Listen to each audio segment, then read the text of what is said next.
ሰላም ጤና ይስጥልኝ። ይህ የአማርኛ መጽሐፍት የዩቲዩብ የትረካ ቻናል ነው። በዚህ ቻናል ዘወትር ሰኞ፣ ረቡዕ እና አርብ ምሽት 3 ሰዓት ላይ የተመረጡ የአማርኛ መጽሐፍት ትረካዎችን ወደ እናንተ እናደርሳለን።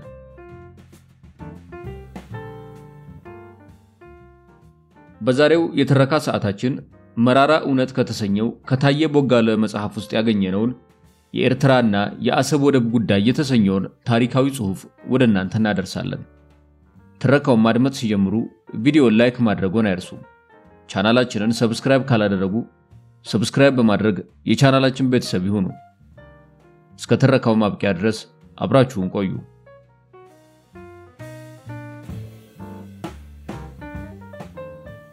በኢትዮጵያ ታሪክ ውስጥ አወዛጋቢ ከሆኑ አጀንዳዎች መካከል የኤርትራ ጉዳይ ጎልቶ ይጠቀሳል። የኤርትራ ጉዳይ ያበቃለትና የተደመደመ ፎርጎን ኮንክሉዥን ቢመስልም በየጊዜው እየተነሳ የመከራከሪያ አጀንዳ ከመሆን አልዘለለም።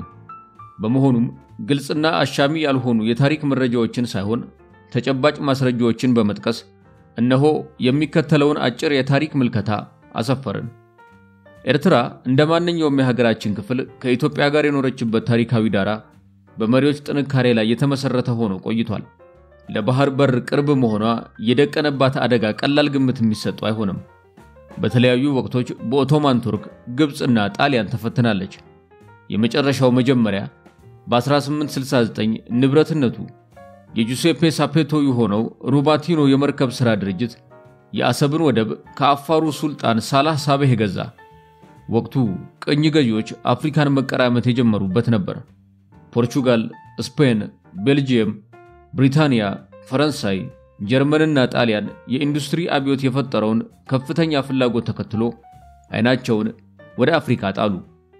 አፍሪካ ከዓለም በስልጣን እጅግ ወደ ኋላ የቀረችና አውሮፓውያኑ በተለይ ወደ ውስጥ ዘልቀው መግባት እንዳይችሉ ገዳይ የሆኑት ሁለት የአፍሪካ ወታደሮች ወባና ዝንብ ከለከሏቸው።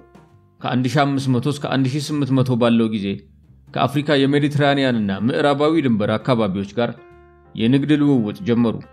ለአፍሪካ ምዕራባዊ ጠርዞች ከሚያገኙት ሸቀጥ በመነሳት የዝሆን ጥርስ ዳርቻ አይቬሪ ኮስት፣ የወርቅ ዳርቻ ጎልድ ኮስት፣ የባሪያ ዳርቻ ስሌቭ ኮስት፣ የቅመም ዳርቻና ሌሎች ስያሜዎችን መስጠት ቀጠሉ።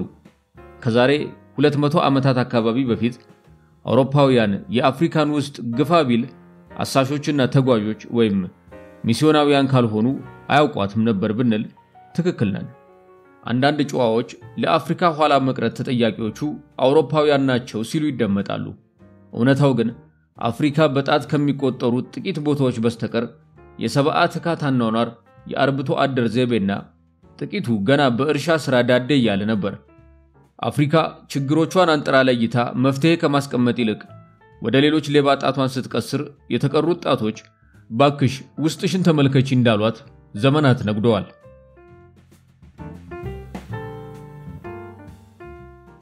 አውሮፓውያን በመጀመሪያው የንግድ ግንኙነት መስመር የአፍሪካን ጉልበት ወስደው በአሜሪካና አውሮፓ ተጠቀሙበት። ይህንን የ10 ሚሊዮን የባሪያ ጉልበት የተዘረፈበት የ300 ዓመታት ዘመን ህገወጥ ንግድ ይሉታል። ጉልበቱ አውሮፓ ባይሄድ አፍሪካ ውስጥ በአደንና ፍራፍሬ ለቀማ፣ እንስሳት ማርባትና እርሻ ሥራ ላይ ይውል ስለነበር በርግጥ ያስቆጫል። የኢንዱስትሪ አብዮት በብሪታንያ በ1750 ተጀምሮ ወደ ሁለተኛው ምዕራፍ 1850 ከመሸጋገሩ በፊት አዳዲስ ፍላጎቶች ጎልተው ወጡ። በቀኝ ግዛት አፍሪካን በመያዝ ርካሽ ጉልበት አፍሪካ ውስጥ መጠቀም፣ ጥሬ ዕቃ መዝረፍ፣ ሰፈራ ማካሄድ፣ የኢንቨስትመንት አማራጭ ማየትና ሰፊ ገበያ መፍጠር ዋነኛ መሻታቸው ሆነ። የወባ መከላከያ መድኃኒት ኩዊኒን መፈልሰፉ የሰጣቸውን የይለፍ ፈቃድ በመያዝ አፍሪካን በመጠኑ ያዘመኑ ስፍር ቁጥር የሌለው ግፍ ፈጸሙበትና በዘረፋው የሚገለጸው ይህንን ዘመን ህጋዊ ንግድ የሚል የለበጣ ስያሜ ያለበሱት። ሰው መነገድ ወይም የባሪያ ንግድ በጣም አረመኔያዊ ድርጊት ቢሆንም ቀኝ ግዛት መላ ማንነትንና ምንነትን መጨፍለቅ እንደመሆኑ ከባርነት ያልተናነሰ ከዚያም አልፎ እጅግ በጣም የከፋ የጭካኔ ጥግ ነበር። በዚህም መሰረት ብሪታንያ በ1839 ጀምሮ ኤደን ባህረ ሰላጤን በመያዝ ለአካባቢው ስጋት ሆነች። በ1862 ፈረንሳይ ጅቡቲ ላይ እግሯን ተከለች። ከላይ እንደተመለከትነው 1869 ጣሊያናዊው ግለሰብ የገዛውን የአሰብን ወደብ ለጣሊያን መንግስት አመቻቸ። ሴራው በጣም ግልጽ ነበር። አውሮፓውያን አሳሾችና ለጥናት አስቀድመው በመላክ ሚስዮናውያንን ለተጨማሪ ስለላና መረጃ ያሰማራሉ። ከመሰለል ለጥቀው የማጭበርበር ስምምነት ፌክ ትሪቲ ሌላ አውሮፓዊ በጉልበት እንዳይገዛችሁ እንጠብቃችሁ የቅኝ ግዛት የዳቦ ስም ነው ይሉንና በመጨረሻ በጉልበት ይጠቀልላሉ። ለቀድመ ሁኔታው 1882 ሮባቲኖ ኩባንያ አሰብን ለጣሊያን መንግስት አሳልፎ ሰጠ። የአሰብ ወደብና አካባቢው በጣሊያን ስር ወደቀ። የወቅቱ የኢትዮጵያ መሪ አጼ ዮሐንስ አራተኛ ነበሩ ከ1872 እስከ 1889። በዚህ በኩል አጼ ዮሐንስ ከ1872 እስከ 1879 ለ17 ዓመታት አንዳችም ተቃውሞ አላቀረቡም። በምጽዋ በኩል የግብጽ ፍላጎት ከኦቶማኖች በሊዝ ኮንትራት በወሰደችው ዳርቻ ሳይገታ ወደ ውስጥ በመዝለቅ የኤርትራን አካባቢዎች ለመቆጣጠር በመፈለግ ከአጼ ዮሐንስ አራተኛ ጋር የጉንዲት በአጭር ሰዓት የተጠናቀቀ ውጊያ በ1875 እና ደም አፋሳሽ የሆነው የሶስት ቀናት የጉራ ጦርነት ከማርች 7 እስከ 9 1876 ተደርጎ በሁለቱም ጦርነት አጼ ዮሐንስ ወደ 4000 ገደማ ወገን ተሰውቶ በህያው ተጋድሎ በጦርነት አንጸባራቂ ድል አገኙ። በታሪኩ ዙሪያ ያለው ጎዶሎ ድል የተጠናቀቀ አለመሆኑ ነው። ምክንያቱም አጼ ዮሐንስ ግብጾች ምጽዋን ጨምሮ የያዟቸውን የኢትዮጵያን ግዛቶች ለማስለቀቅ አንዳችም ሙከራ አለማድረጋቸው በፕሮፌሰር ባህሩ ሃሮልድ ማርክስና በጉዳዩ ዙሪያ ጥልቅ ጥናት ያደረጉ የሚስማሙበት እውነት ነው። በመሆኑም በዘመናዊ የኢትዮጵያ ታሪክ ዙሪያ ወደር የማይገኝለት ሥራ ያበረከቱት ኤምሬትስ ፕሮፌሰር ባህሩ ዘውዴ እንደገለጹት ከ1876 እስከ 1884 የግብጽና የኢትዮጵያ ግንኙነት ጦርነትም ሰላምም የለም፣ ኖ ዋር ኖ ፒስ ሆኖ አለፈ። በ1881 በሱዳን ውስጥ መሃዲ የእስልምና እምነት ትክክለኛ የአምልኮ ሥርዓት አመላካች ተብሎ በተሰየመው ሙሐመድ ኢብን አልሰኢድ አብደላ አማካኝነት የመሃዲስቶች እንቅስቃሴ በሱዳን ውስጥ ተጀመረ። የመሃዲስቶች ንቅናቄ ሁለት መልክ ነበረው። የመጀመሪያው በ1821 እስከ 1861 ለ60 ዓመታት ግብጽ የአባይን ተፋሰስ መነሻ ለመያዝ ባላት ፍላጎት ሱዳንን በጉልበት ይዛ ስለቆየች በግብጽ አገዛዝ ቀንበር የመላቀቅ ፍትሃዊ የነጻነት ትግልና በግብጽ የአምልኮ ሁኔታ ውስጥ የታየውን ዝንፈት የማረቅ ትግል አጣምሮ የተካሄደ ትግል ነው። በአጭር ጊዜ 100,000 ሱዳናውያንን ያስተባበረው ትግል የግብጽን ጦር አጣብቂኝ ውስጥ ከተተው። ከወዲህ ኢትዮጵያ ከወዲያ መሃዲስቶች በሁለት አለቶች መካከል ተፈጥርቆ ተያዘ። ታሪካዊ ግጥጥሞች ሆነና በ1882 ብሪታንያ ግብጽን ተቆጣጠረች። በመሆኑም እንደ በላይ ጠባቂነቷ በሱዳን ውስጥ ያሉት የግብጽ ወታደሮች በመሃዲስቶች ተሰቅዞ መያዝ ቀላል ብልሃት ያስፈልገው ነበር። ያለ ዝግጅት ጦርነት ውስጥ መግባት መጠኑ ይነስም ይብዛ ዋጋ ያስከፍላል። በመሆኑም ድንገት ቢሳካልን በሚል ሐሳቤ አጋር ፍለጋ ሲያማትሩ በቅርቡ ለካ አጼ ዮሐንስ አራተኛ አሉ። የአጼ ዮሐንስ ታሪካዊ ስህተት። የብሪታንያ መንግስት ልዑክ በክቡር ሪል አድሚራል ዊሊያም ሂዊት እየተመራ ወደ አጼ ዮሐንስ ቤተ መንግስት በመምጣት ከአጼው ጋር የህይወት ስምምነት ወይም የአድዋ ውል እየተሰኘ የሚታወቀውን ሰነድ ተፈራረመ። ህይወት ትሪቲ ኦር አድዋ ትሪቲ ጁን 3 ቀን 1884። ስምምነቱ 7 ነጥቦችን ያዘለ ሲሆን የተፈረመው በብሪታንያ ግብጽና አጼ ዮሐንስ ስምምነት ነበር። በዋነኝነት ከኤርትራ ጋር የሚያያዘው አጼ ዮሐንስ መሃዲስቶችን ወቅተው የግብጽን ጦር በማስለቀቅ በምጽዋ በኩል እንዲያልፉ መርዳትና ለዚህ ሁለታቸው በግብጽ የተያዙትን ምጽዋንና ሌሎች የኢትዮጵያ ግዛቶች በችሮታ መልክ ከብሪታንያ መንግስት መቀበል ነበር። ግብጽ ጋር ከጉራ ጦርነት 1876 በኋላ ለ9 ዓመታት መዋጋትና ግዛታቸውን ማስመለስ ያልደፈሩት ዮሐንስ ጅል ውሳኔ ወስነው በሚያሳፍር መልኩ በሱዳን ውስጥ ጉዳይ ጣልቃ ገብተውና አሉላን በመላክ መሃዲስቶችን ወቅተው የግብጽን ቦታ አስለቀቁና በምጽዋ በኩል እንዲሻገር ረዱት። በአጸፋው የተገባላቸው ቃል ሳይፈጸም እንግሊዝ በ1885 ግብጽን አስወጥታ ጣሊያን ምጽዋንና የተያዙ የኢትዮጵያ ቦታዎችን ከፌብሩዋሪ 5 ቀን 1885 ጀምሮ እንድትቆጣጠር አደረገች። እንግሊዝ ጣሊያንን የጋበዘችው ከአፍሪካ ከሰሜን ካይሮ ወደ ደቡብ ኬፕ ታውን በመታደርገው ሩጫ በሌላ ዛቢያ ከዳካር እስከ ጅቡቲ የምትገሰግሰውን ጉዞ ለመክታት ነበር። አፄ ዮሐንስ የጣሊያኖችን ስፍራ መያዛቸውን ወደ ብሪታንያው ንጉስ ቪክቶሪያ ምነው ስምምነታችን ፈርሶ ቦታውን ያዘች የሚል ደብዳቤ ሲጽፉ የተሰጣቸው ምላሽ የሚገርም ነበር። ምላሿ አርፈህ ኃያል ከሆኑ ጎረቤቶችህ ጣሊያኖች ጋር በሰላም ኑር የሚል ሆነ።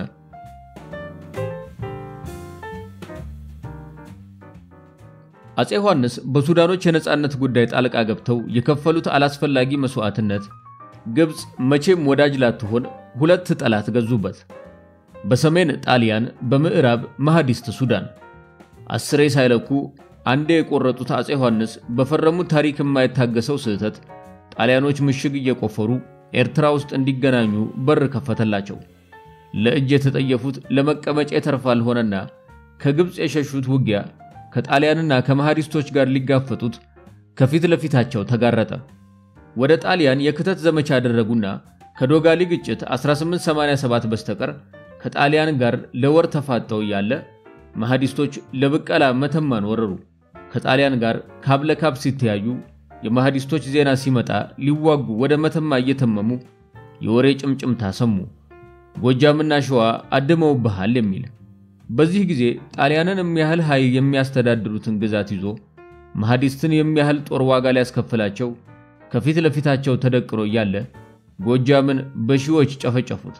በኔ ይሁን በገበሬ ጥፋት አላውቅም፣ እጄ በደም ጎርፍ ታጠበ በማለት ሳይገቱ ሸዋን ለመምታት ገሰገሱ። ምኒልክ ሽማግሌ ልከው እርቅ ፈጸሙና እከተልሃለሁ አሏቸው።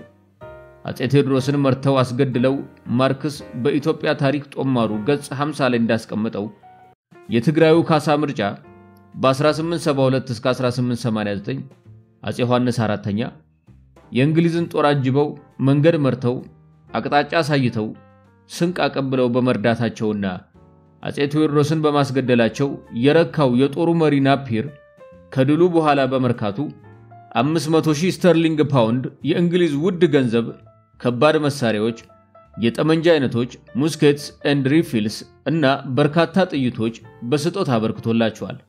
ታዲያ ቴዎድሮስን ያስገደሉትን ዮሐንስን፣ ጎጃምን የጨፈጨፉትን ዮሐንስን፣ አፄ ምኒልክን በግብር ጫንቃቸውን ያጎበጡትን ዮሐንስን፣ ወሎን ከምኒልክ ነጥቀው ለልጃቸው አርአያ ሥላሴ የሰጡትን ዮሐንስን፣ የቅባት መነኮሳትን ቦሮሜዳ ጉባኤን ተከትለው ምላስ ቆርጠው የወሎ ሙስሊሞችን የጨፈጨፉትን ዮሐንስን ምኒልክ ቂም ሳይዙ ታላቋን ሀገር ኢትዮጵያን ተመልክተው በፍጥነት መንቀሳቀስና መደገፍ ሲገባቸው የቀንድ አውጣ ጉዞ ማድረጋቸው ቢያስወቅሳቸውም የቁርጠኝነታቸውን ልክ ገመት ነው እንጂ ማረጋገጫ የለንም። አፄ ዮሐንስ ጣሊያንን ኤርትራ ውስጥ ትተው ወደ ቀዳማዊው መነሻቸው ትግራይ እየገሰገሱ ያለ ወደ ጎንደር ምን አስገሰገሳቸው ሲባል የሚነሱ ተረታተረቶች አሉ። ጣሊያኖች በ1887 ጀምሮ በኤርትራ ውስጥ መንገድ ምሽግ የመገናኛ መንገዶች ዘርግተዋል። ሳሃቲ፣ ምጽዋ፣ ሃርጊጎና ሂትሙሎ ላይ ከአፄው የሚደርስባቸውን ጥቃት ለመከላከል ምሽግ ሲሰሩ የተወሰደ እርምጃ አልነበረም። አፄ ዮሐንስ ጦር ከበባ ላይ ያደርጉ በሚችሉበት አቅም ላይ አልነበሩም። በአፕሪል መጀመሪያ ለማፈግፈግ ተገደዱ። በምግብ እጦት የተጎሳቆለው ሰራዊታቸው በተቅማጥ ተሰቃየ። እንስሳቱን የከብት ህመም አጠቃቸው። ሰዎቻቸውንም አጡ። ምኒልክ ጎጃምና በጌምድርን ከመሐዲስቶች ካዳኑ በኋላ አፄ ዮሐንስ ሸዋዎች እንዲመለሱና በወሎ በኩል አግኝተዋቸው እንዲያልፉ አደረጉ። አፄ ዮሐንስ ይህንን ያደረጉት ለስልጣናቸው በመስጋትና በቀላሉ መሐዲስቶችን እንደሚያሸንፉ ገምተው ሊሆን ይችላል። ሃሮልድ ማርክስ እንዲህ ይላል: ወዲያውኑ የአፄ ዮሐንስ ልጅ አርአያ ሥላሴ በመሞቱና የእንስሳት ህመሙ በመጠናከሩ ሹመታቸውን የመተው ፍላጎት አሳደሩ።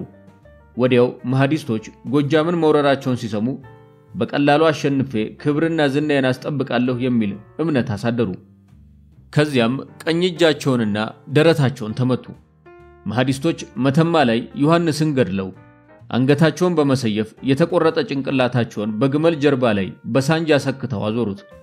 እዚህ ስፍራ የሚነሱ ሙግቶች እርባና የላቸውም። አንድ ሀገር የተያዘባትና ቦታ የምታስመልሰው የሌላ የማይመለከተውን ጎረቤት ሀገር ወቅታ ሳይሆን ቢቻል በሰላማዊ መንገድ አማራጭ ከጠፋ ደግሞ በኃይል ነው። ምጽዋንና ግዛቶቹን በድርድር ለማስመለስ ሱዳንም መውጋት ምንም አመክንዮ የማይረታው ቂልነት ነው። ከዚሁ ጋር አፄ ዮሐንስ መተማ ባይሰዋ ኑሮ ነፃነትን ታጣ ነበር የሚል የተላሎች መከራከሪያ አለ። በመጀመሪያ ደረጃ አፄ ዮሐንስ መሐዲስቶችን ለጠባይ ጋብዙ ኑሮ ወደ መተማ ባልመጡ ነበር። ሲቀጥል አፄ ዮሐንስ መቼ አሸነፉና ነው መተማን የታደጓት? መሐዲስቶች ለብቀላ መጡ። ዮሐንስን ገድለው የበቀል ጥማታቸውን አራኩ። በድል ግዳያቸውን ጭንቅላት ይዘው ሆያሉ በጭፈራ ተመለሱ። የመጡት ለበቀል ባይሆን ኑሮ አሸንፈው መተማን ተቆጣጥረው የአፄ ዮሐንስ ጦር ሸሽቶና ተበትኖ ያለ ሌላ ምንም ያስወጣ ጉዳይ አጋጠማቸው። ምኒልክ የተፈራረሙትና በራስ መኮንን ወልደ ሚካኤል ሮም ውስጥ ለጣሊያን የተመረቀላት ተጨማሪ ስምምነትን በመጠቀም ጣሊያን መረብ ድረስ ገሰገሰች። አፄ ምኒልክ አመቺ ቦታዎችን አስተካክለው ለማይቀረው ጦርነት መላያ በጁ መላውን ኢትዮጵያዊ የሃይማኖት የጾታና ሌሎች አጥሮች ሳይገድቡት አስተባብረው ወደ አድዋ ድል በግርማ ሞገስ ተንቀሳቀሱ። ጣሊያኖችና የትግራዩ መንገሻ ዮሐንስ ከራስ አሉላ እንግዳ ወይም አባነጋ ጋር ምኒልክን ለመውጋት በ1890ዎቹ መጀመሪያ የመረብ ስምምነት ፈርመዋል። አብረውኝ ይሰለፉ ይሆን ወይ የሚኒልክ ጥያቄ ነበር። እነዚህ ገዢዎች በክህደት የጀመሩትን ጉዞ በመታመን ሊያካክሱ ወደ ሸዋ መጡ። ማርክስ እንዲህ ይለናል። መንገሻ ከምኒልክ ጋር ሰላም ለመፍጠር ወሰኑ። ጁን 2 ቀን 1894 ምኒልክ በቤተ መንግስታቸው በተሰራው አዲስ የእንግዳ መቀበያ አዳራሻቸው ትልቅ ዘውድ ደፍተው ጠበቋቸው። መንገሻና 3 የጦር አዛዦች ራስ አሉላን ጨምሮ ከመንገሻ ጋር ነበሩ። ሁሉም ለምኒልክ ማደራቸውን ለማሳየት በትከሻቸው ድንጋይ ተሸክመው ይቅርታ እንዲደረግላቸው ጠየቁ።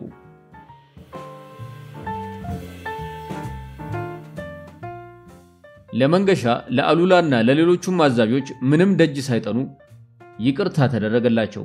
ይህም ትግራይን መልሶ የኢትዮጵያ አካል አደረጋት። ኢትዮጵያዊነት ጥንካሬ ሲሆን እንዲህ ያምራል። ትንሽ ቆይቶ መንገሻና አሉላ መረብን በመሻገር ሰናአፍና ኮአቴት ተዋግተው ቃላቸውን አደሱ። ጣሊያኖች የሰናአፍና ኮአቴትን ግጭት አዲግራትን አልፈው መቀሌን ተሻግረው ወዲህ ትግራይ ደቡባዊ ጫፍ በመድረስ የጦሩን መዳከም ተመልክተው ያዙ። መላውን ትግራይ ሊባል በሚችል ደረጃ ተቆጣጥረው ጫፍ ድረስ መጡ።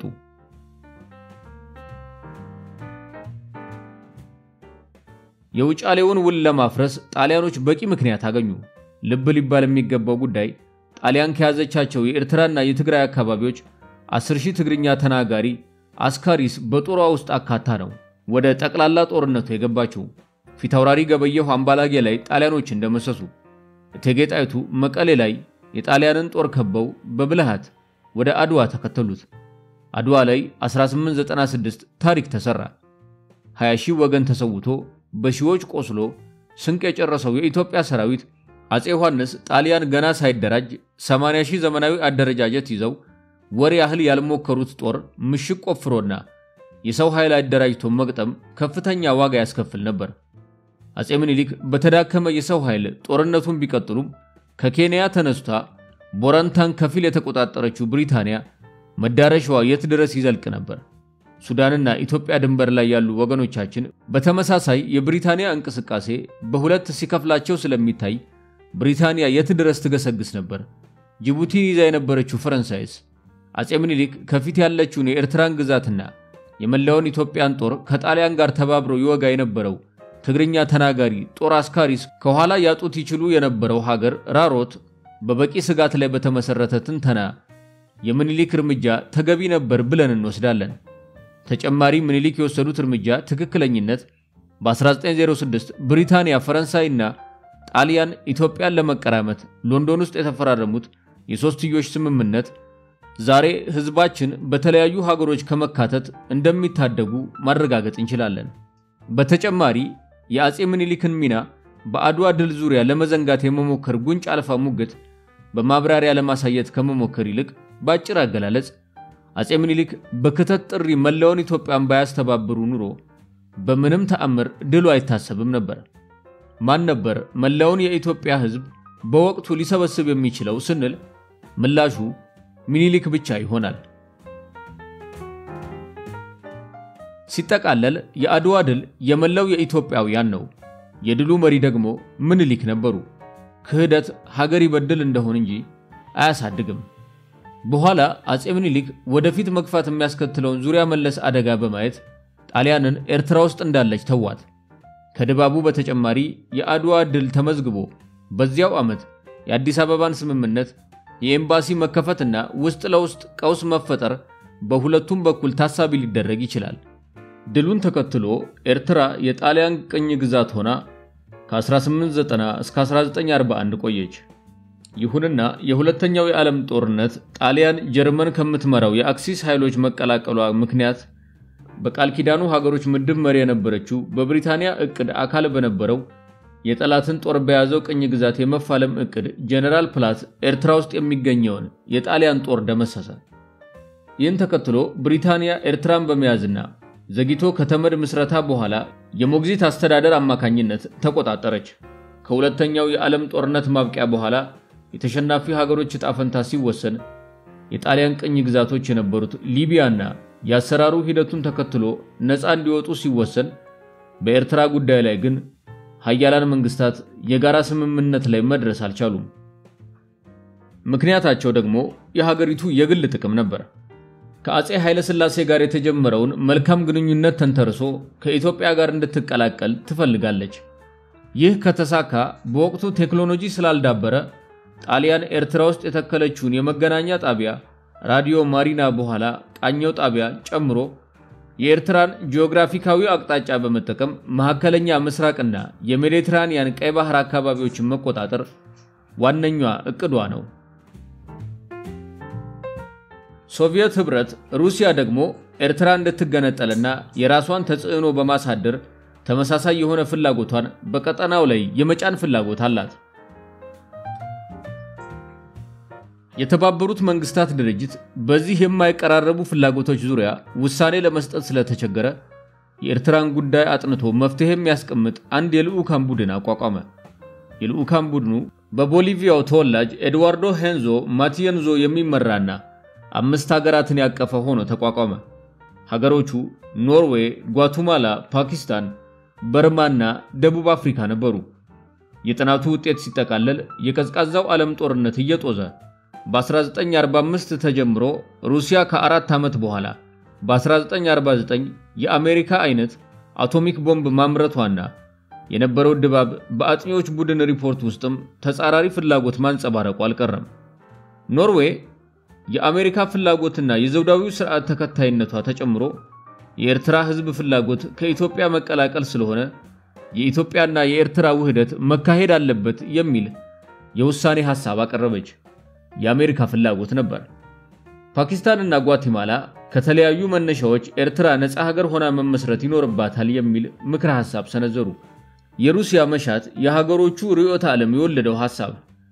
በርማና ደቡብ አፍሪካ የኤርትራን ነባራዊ ሁኔታ በማገናዘብ ገለልተኛ በሆነ አቋም ኢትዮጵያና ኤርትራ በፌደሬሽን ቢተሳሰሩ ይሻላል የሚል አቋማቸውን አንጸባረቁ።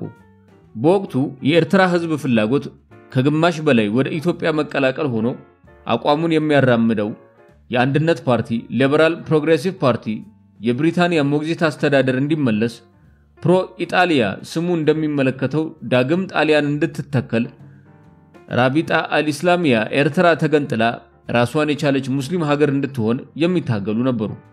አብዛኞቹ ከሀገር ይልቅ የግል ጥቅማቸውን ያስቀደሙ ነበሩ።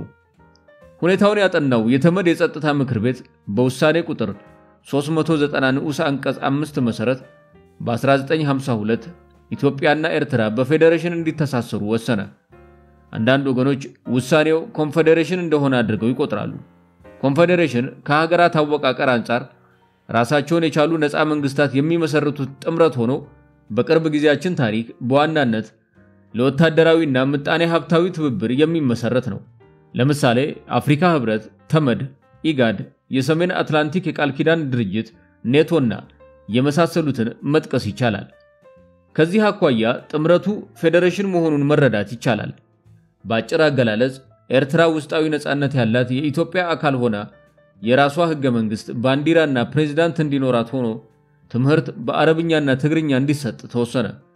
የውሳኔው ሌላ ገጽታ ሲታይ የሚከተሉትን መሰረታዊ ዘርፎች በኢትዮጵያ መንግስት ስር ብቻ የሚተዳደሩ ኤክስክሉሲቭ ራይትስ ኦፍ ዘ ኢትዮጵያን ስቴት እንዲሆኑ ወሳኝ ድንጋጌዎችን አቅፏል።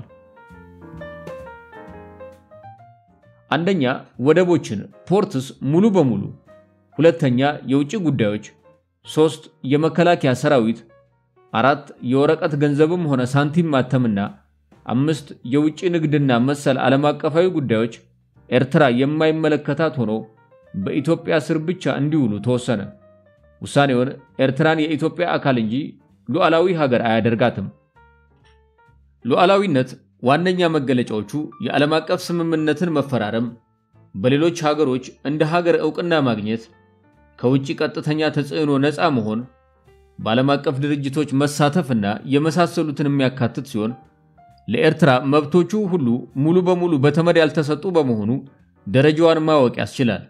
ቀጥሎ እንደምናውቀው ውሳኔው ተሽሮ የኢትዮጵያና ኤርትራን ውህደት በምን አኳኋን እንደተፈጸመ የማያባራ ሙግት አለ። በእኛ እምነት አፄ ኃይለ ሥላሴና አሜሪካ ባደረጉት ምስጢራዊ ስምምነት ይመስለናል። ተጨማሪ ጥናት ይጠይቃል። በ1952 እስከ 1991 ፌዴሬሽኑን ተከትሎ ከኢትዮጵያ ጋር በሁደት የቆየችው ኤርትራ በተለያዩ አስገንጣዮችና በተገንጣዮች ከናት ሀገሯ ተለየች። ከረጅም የጠመንጃ ፍልሚያና አሻጥር በኋላ ወያኔ ህወሓት ኢትዮጵያን ስትቆጣጠር ተመሳሳይ ጊዜ ሻዕቢያ ኤርትራን ተቆጣጥሯል። ይሁንና ኤርትራ በዓለም ታሪክ በማይታወቅ መልኩ ቢያንስ መገንጠል ወይስ አንድነት በሚል አማራጭ ሊቀርብላት ሲገባ ነፃነት ወይስ ባርነት የሚል ምርጫ ለህዝቧ ቀርቦ ኢትዮጵያ ውስጥ ጭምር ለኤርትራውያን ድምጽ እንዲሰጡ ሲደረግ ኢትዮጵያ ኤርትራ አንድም ወደ ነበረው የተባበሩት መንግስታት ድርጅት ውሳኔ እንድትመለስ መጠየቅ፣ ሁለትም ወደብ ላይ መደራደር ሲገባ በተቃራኒው መርቃ መራርቃ ሰጥታ ከዓለም ሀገራት ወፍ ሳይቀድማት ዕውቅና ሰጠች። የአብዮታዊ ዲሞክራሲ የሰላም መስመር በመለስ ዜናዊ የተጻፈው ገጽ 14 አብዮታዊ ዲሞክራሲ የሚከተለው መንገድ በኤርትራ ሪፈረንደም እንዲካሄድና የኤርትራ ህዝብ ነፃነት ተቀብሎ የመልካም ጉርብትና ግንኙነት መፍጠር ነበር። ከአገር በስተጀርባ ገጽ 79 የሚከተለውን አስፍሯል። ከመጀመሪያው ጀምሮ ወያኔ ህወሓት ዋነኛ ፍላጎቷ የትግራይ ሪፐብሊካን መገንባት ሲሆን አቋማን ሳትወስድ ያስቀራት ሻዕቢያ ነው። በዚህም ሳትወሰን ቡና ማታበቀል ኤርትራ በዓለም ታዋቂ ቡና ላኪ የቀንድ ከብት ላኪ መሆኗ ያስቆጫቸው የትግራይ ልጆች እምቢኝ ማለታቸውን ተከትሎ በመለስና ደደቢቶች ሴራ 80,000 ወጣት ኢትዮጵያውያን ለባድመ ዋጋ ከፈለ። መለስ ባድመ ያ ሁሉ መስዋዕትነት ተከፍሎባት በህዝብ ተወካዮች ምክር ቤት አስወስኖ በፊርማ አጽድቆ ለኤርትራውያን እንካቹ ማለቱን ጠቅላይ ሚኒስትር ዶክተር አብይ አህመድ በ2018 ፓርላማ ላይ ሲያስረዱ ያ ሁሉ የፈሰሰ የወገን ደም ለምን ይሆን ብለን መጠየቃችን ከተገቢ በላይ ነው። ታሪካዊ ሂደቱ ምንም ይሁን ምን ኤርትራ ዛሬ ሉዓላዊ ሀገር ትሁን አትሁን ሌላ ነገር ሆኖ 100 ሚሊዮን የሚሆነው የኢትዮጵያ ህዝብ ዓለም ያስቀመጠለት የወደብ መብት አለው። አጠቃቀሙን ፍትሃዊ በማድረግም ሁለቱን ሀገሮች በሚጠቅም አግባብ ሊፈጸም ይገባል። አንድ ቀን ብልህ የኤርትራና የኢትዮጵያ መሪዎችና ልጆች በሚፈጥሩት መቀራረብ በእርታ ልርታ ስሜት ያ ዕለት እውን ይሆናል። ጥርጅ ብርጅ እያለ በ2018 የተጀመረው መልካም ግንኙነት ተጠናክሮ ይቀጥል ይሆን? ጊዜና ሁኔታ መልስ የሚሰጠው ይሆናል።